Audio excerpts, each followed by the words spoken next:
Kad kredit ni adalah satu tool yang bagus, boleh digunakan sebagai standby. Bukannya I suruh you ambil supaya you belanja berlebih-lebihan, lebih daripada you punya kemampuan, tapi gunakan dia untuk belanja benda yang memang nak beli pun.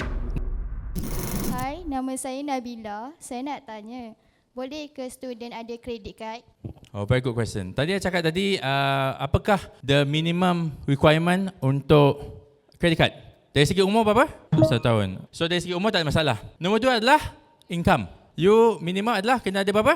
RM2,000. So kalau you dah bekerja, you boleh tunjukkan you punya income RM2,000 tu, you boleh dapat that credit. Kalau you tak boleh tunjuk you punya payslip, you punya income tu, satu cara untuk you dapatkan dia, we call this pledging.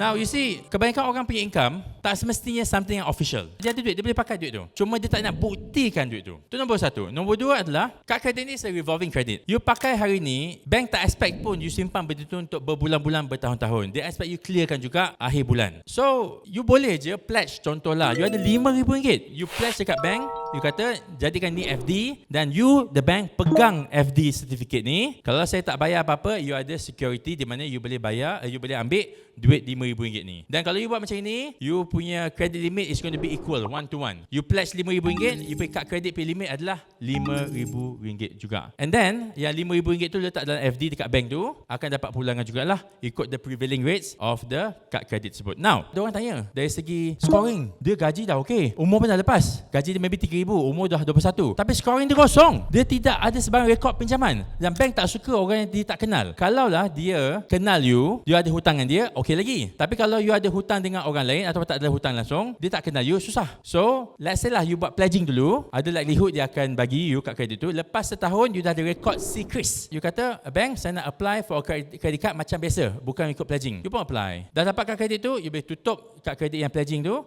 you ambil balik RM5,000 tu, laburkan dekat tempat lain. Tak ada masalah. So ada 3 syarat dia. Nombor 1 adalah umur, gaji dan juga rekod secret. Bank memang nak tengok rekod-rekod secret you.